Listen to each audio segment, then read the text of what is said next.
Hi guys, it's me, it's Keisha Baby. Today's video completely on a different topic, and this is for the mums out there, or the new mums, or mums to be, or currently is suffering from postpartum depression. I don't really know the full range of postpartum depression, but I kind of gathered from certain things and also different, this banging noise, also hearing from different mums speaking about their stresses, their worries, and just basically not thinking that they are good parents or good enough for their children. I'm gonna say this, I'm not perfect in any way, form, shape or form. I'm a mother of 5, and when I had my because I've got 3 older children that's teenagers, and I've got 2 younger children that are babies that are under the age of 4. And I did a back-to-back with my 2 oldest sons, and then I did the back-to-back with my 2 youngest ones, yeah? So boy, trust me on that, it's crazy. But experiencing postpartum depression, I think I actually did experience that with my older 3. I think with my second one because of his birth, which I will be doing a birth video very soon, relating after this video, how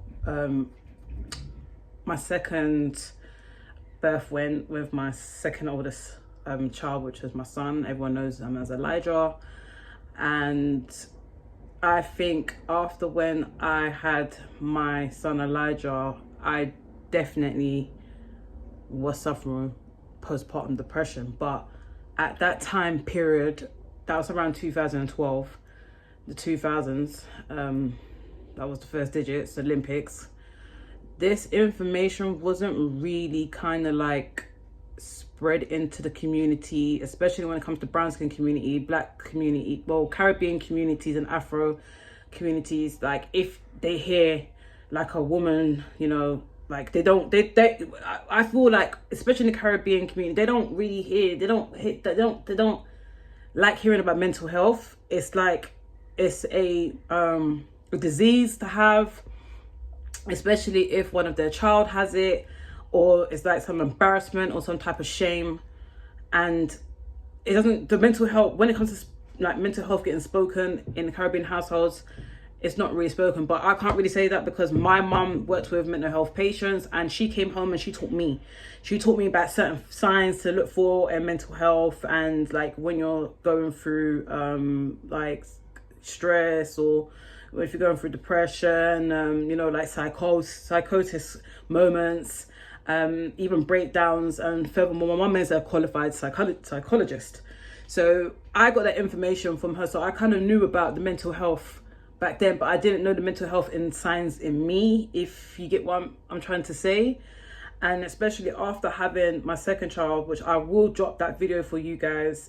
I'm not going to be doing no editing, it's just straight me talking, because I like things just to be direct, and I don't have time to be going and then cutting things. Only if I say something that I feel that shouldn't be in there, I'll just take out, or if I feel that it's going to offend people, I will take it out. That's the only time I'll edit stuff. But like I was saying, let's get back to that. When I gave birth, because I actually gave birth, my first child was done, well, he was brought into the world by cesarean, which was an emergency cesarean. And I think they just done that because that's the thing what the NHS does, and a lot of these hospitals are doing to a lot of brown skinned women. When it comes to them having their first time child, they always opt for cesarean. It's more money. Do you get what I'm saying? They don't have the time. They need the space. They need the hospital bed to space that. Do you get what I'm saying? This is where it gets very like it flips with everyone's mental health as well, because it's like when you hear different countries, the way how they look after their women after giving birth, and the care is there. But in the UK, it's kind of like, oh, let's quickly come and check, but they're not checking because they missed a lot of signs. Especially with my last child, they missed that my last one had jaundice, so that was very scary. So let me go. So from my second child, I think from my first child, if you have family issues as well, that will cause problems. So there was a bit of family drama along that side, so that didn't help as well with my mental health. I had issues all over the place. Like I said, I'm not perfect. No one's perfect in this world. I came from a bag of madness, and that's why my life is so at peace now, because that bag of madness, I don't carry that shit around me no more. So when it came to my second child, let me get back, I'm stalling. Because of the birth difficulty and the trauma that I experienced, I think I was suffering with postpartum, but I didn't know, because my choices was erratic. I was just like, I don't know if you've seen a cat, when a cat gives birth, they become very, or you're like a feral cat. You've seen videos. When a feral cat gives birth and there's like other preys, and you know that mum's got instantly sticking to survival, like we're beast mode, like straight, like I gotta look after my cubs, you get what I'm saying, my little one. So when that kicks in, the cat becomes very aggressive, right? And it doesn't want no one near them, don't want touching, or not even touching the baby. Certain things like that, it does happen. I think I didn't go through that, but with my second son, but I think I became more like that with my fourth child. And then because I did a back-to-back, I just had the most weirdest thoughts in my head. Like, I don't think anyone understands, because after when you come from the hospital, you kind of get help in the hospital. No, before I did, but now you don't get help in the hospital. But obviously my partner came, he helped out. I'm not saying that my partner didn't help me out. He helped me out to the max. He looked after other children. Do you get what I'm saying? My partner's been, when it comes to me giving birth or having my babies, he's always been there, and I appreciate that from him, from the bottom of my heart. I really do. He's always been there, but I don't really want to speak on him because this is about my experience of postpartum. But my partner has been there to help, but I also think a lot of men don't know a lot regarding about women having postpartum, because when women give birth, they become very like drawn away. Like we don't dislike the man, or we don't want him to, we just, something's not right, something's not counterfeiting correctly. Do you get what I'm saying? Like, it's not coordinating well with my brain. So I'm like, you know, just like your head's all over the place. You feel like you're gonna kill your baby. You feel like you're gonna mess up. You feel like they're gonna come and take your baby. There's people coming to take your baby when the health visitors come, like to check over your baby, like you've done something bad. Do you get what I'm saying? And especially where the woman is having a lack of sleep, not getting a lot of sleep, consistently getting up and making sure the baby is breathing. Like, that was my biggest one, making sure that my babies were breathing. Like, I'll get up randomly and I'll look, okay, it's like shit, like that the heart beating thing, like boom boom boom boom boom boom. Like, anything happened, like even like if my babies were choking, like spitting up milk and vomiting, I was panicking. I was running up and down. I was like, oh my God, we need to go to the hospital. Like, it is flipping crazy the way how after women give birth, what their mind flipping goes through. Like, there's even thoughts of, should I just chuck the baby? Should I not? I don't think anyone understands what postpartum is.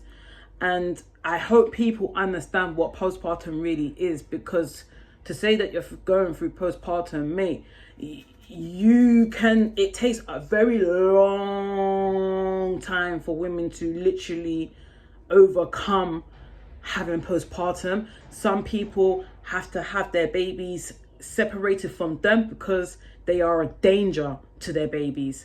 Like, women have killed their babies through postpartum. Go and check online, you can see it's everywhere. Do you get what I'm saying? This information that I'm saying is not me coming up with no new information. There's big cases on this.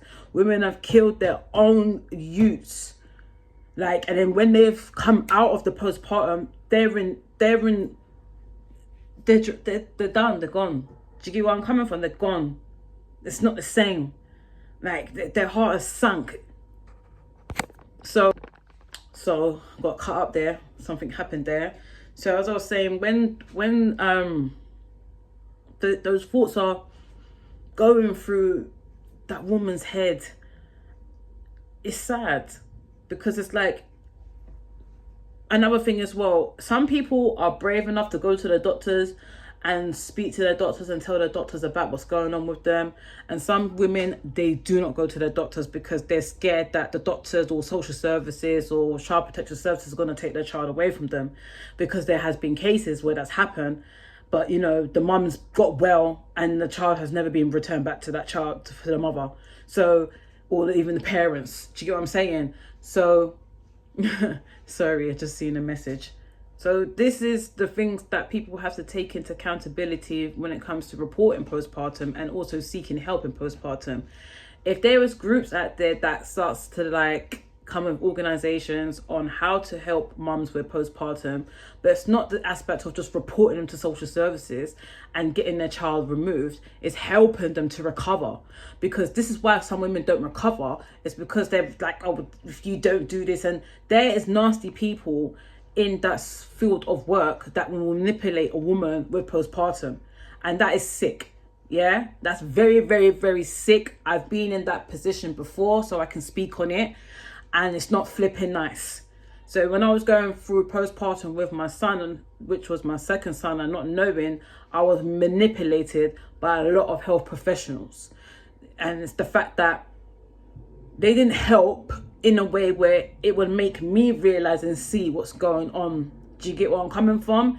They made it worse. They didn't help. They made the situation worse, and it had I had to find something, and that was soothing something to kind of like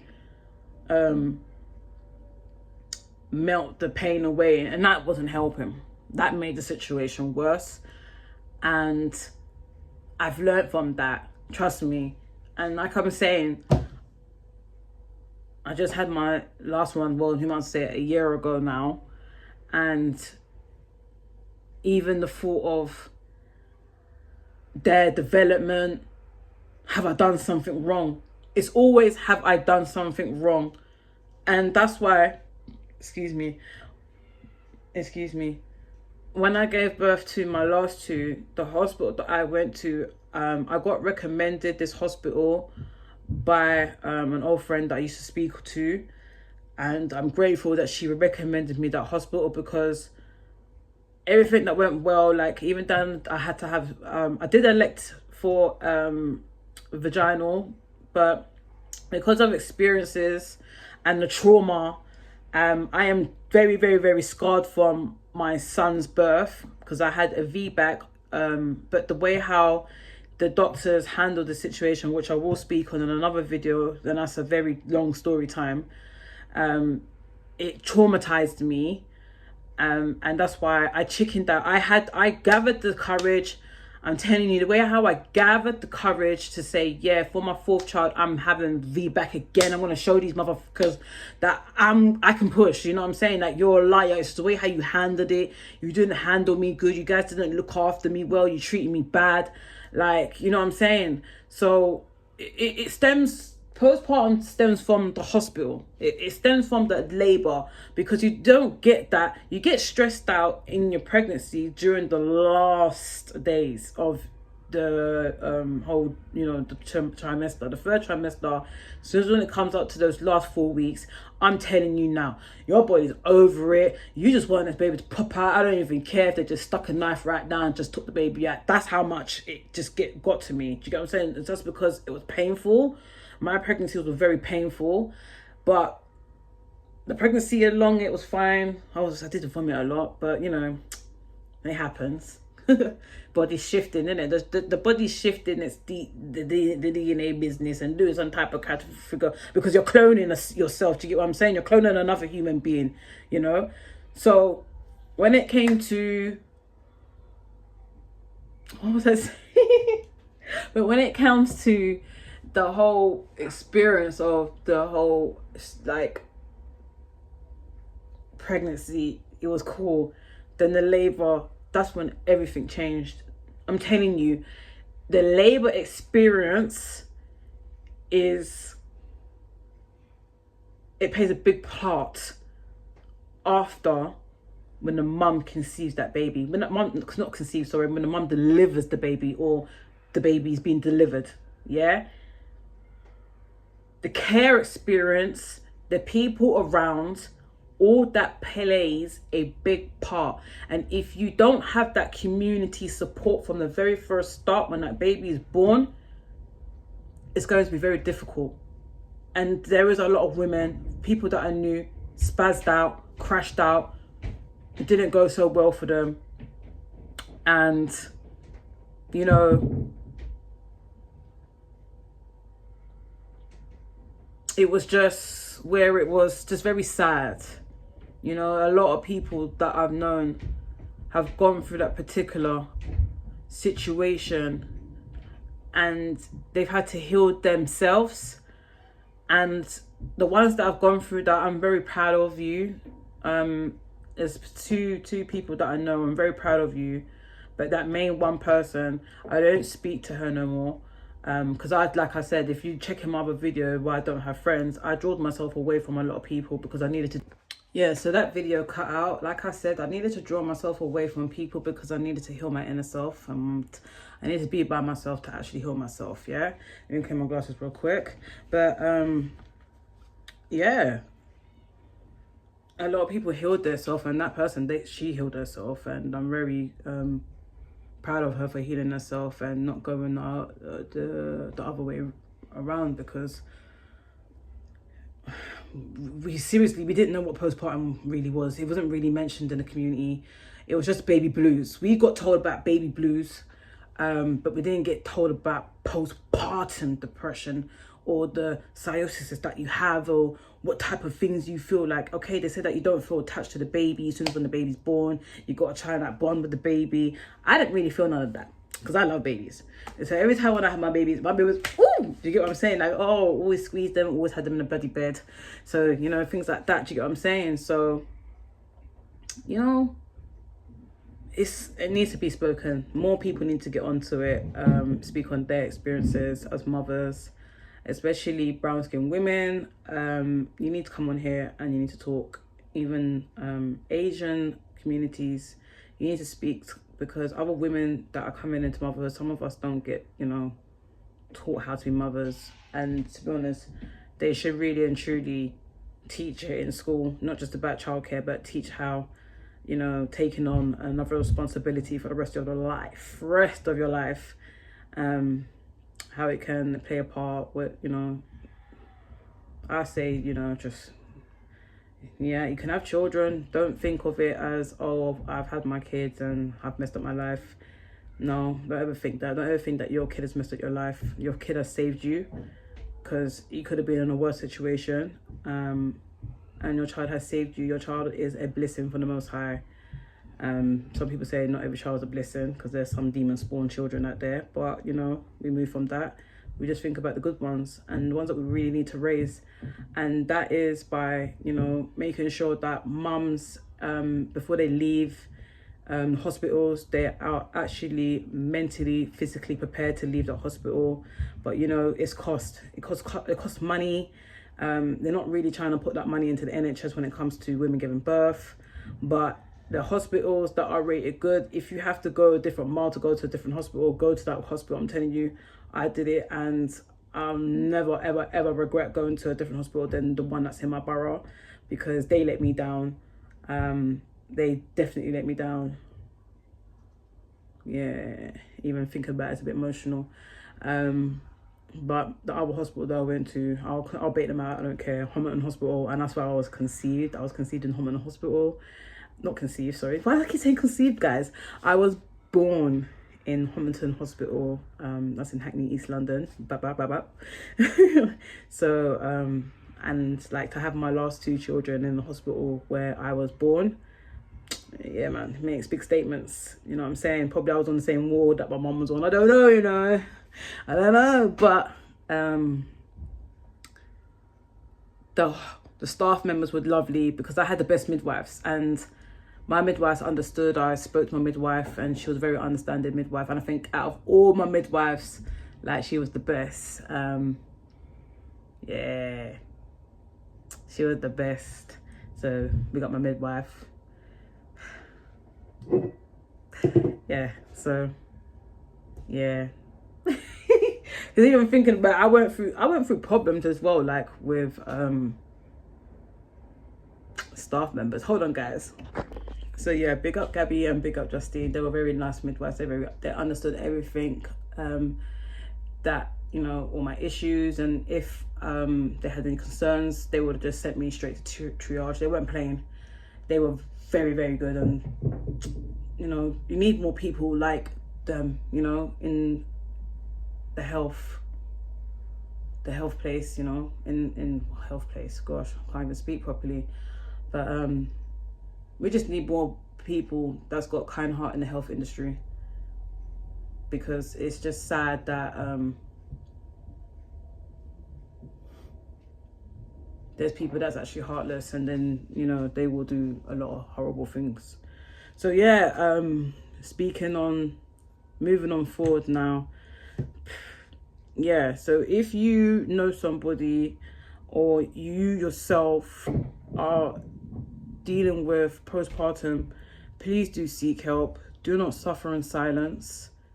That's the worst thing you can do, which is suffering in silence and not telling or speaking to anyone regarding your feelings. Because once you get everything out, there's a way for people to help you. They can go the right channel for you. Do you get what I'm saying? Not call you out and make you feel like you're a worthless parent. And people need to stop doing that. Stop judging parents. Only judge when you see with your own eyes, because you don't know what that parent's going through. Yeah, I'm not saying all parents are perfect, because bloody hell, mate, there's some badass parents out there, and I don't give no one the benefit of the doubt, mate. Trust me on that. I don't even give myself benefit of the doubt. So I have to fix myself up and become a better me and a better parent to my children, because they're going to grow up and they're going to have children, and then they're going to have grandchildren. And then when they're done little rascal, well, what's it? You guys think, why you gonna, please, listen, if any of them come out like a little rascal, that's what I should say. If any of them come out like a little rascal, it's me to blame. Do you get what I'm saying? Because of my upbringing, the way how I upbring my children. So yeah, man, you know, I have to keep it real with you guys. I have to, because this is how I am, right? But I thought, yep, come and explain my little story. So yeah, please do seek help. Yeah, don't suffer in silence. Suffering in silence is the worst thing you can do. Okay. Anyways, I'm gonna start blabbering, because I've had to do this in parts because I got distracted, and then my brain fog, and you know, that's another thing as well. Brain fog. Don't let the brain fog read. And another thing I have to say, yeah, before I end this video, how to recover postpartum. How to recover from postpartum. You need to get out. You need to get out. You need to go for that walk, if it's 5 minutes a day. You need to do a hobby that interests you. You need to socialize. Go and socialize with people that have the same best interest as you and that thinks like you. Go to groups. Start getting out. If you need to, I think the thing is, yeah, when it comes to postpartum depression, you need to speak on it, and you need to hear it from someone else's opinion on how they managed it, or different type of strategies where you can, you know, help yourself and heal yourself. Because like it is, it's women's hormones, they're just all over the place, and they just don't know how to handle themselves, and it's just like a big blur. It's big, like I don't feel like no one's listening to me. I'm telling you it's this, and you're telling me and I'm telling you it's this, and I'm like, and you see what I'm saying? So definitely get out. If your partner's telling you, come babe, let's go. He's helping you. If your partner says, all right babe, I'll have one night, you sleep, let him do it. Because he's got to feel some of that burden that you're feeling. Then he'll understand why you're feeling like this. Do you get what I'm saying? Definitely when it comes to sleeplessness, because obviously mums, we're always in mum drive mode.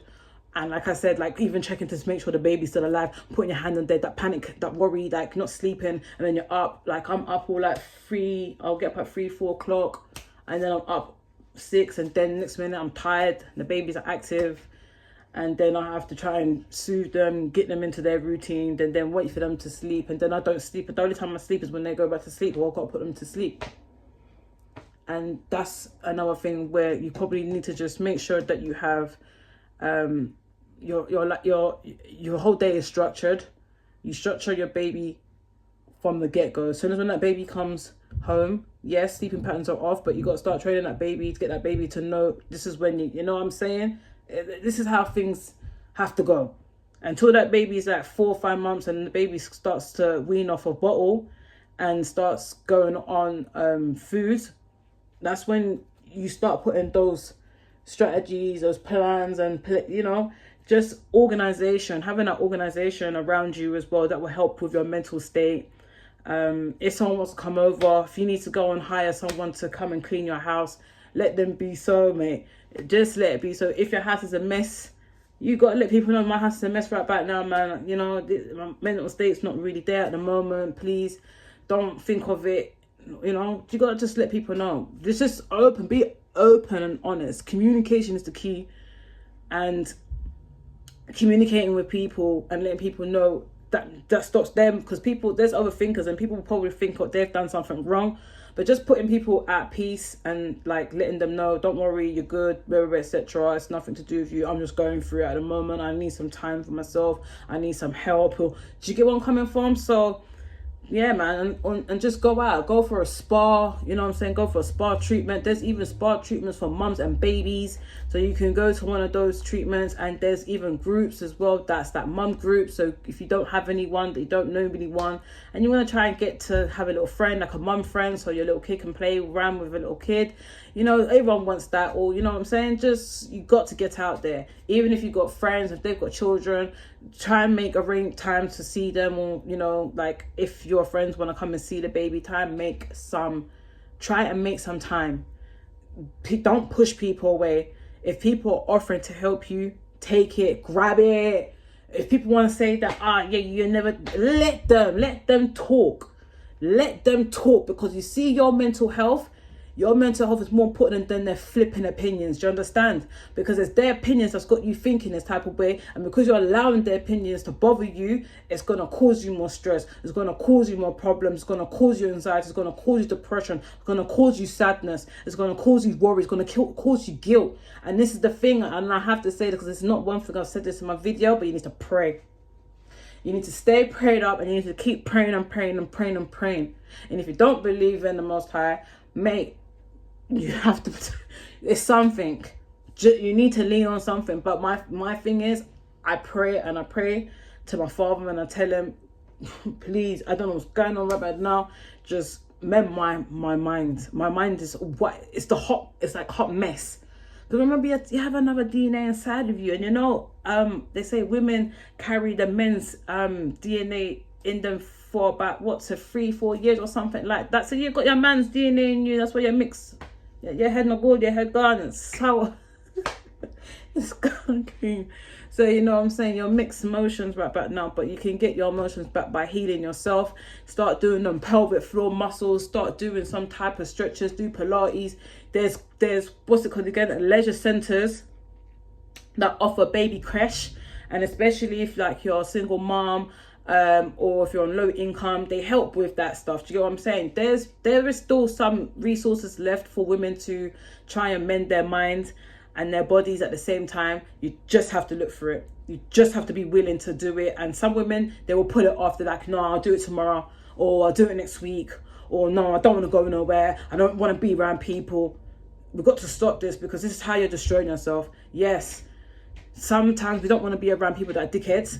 But when it comes to healing yourself and mending yourself, seek professional help, and also seek someone that is willing to help you in the community.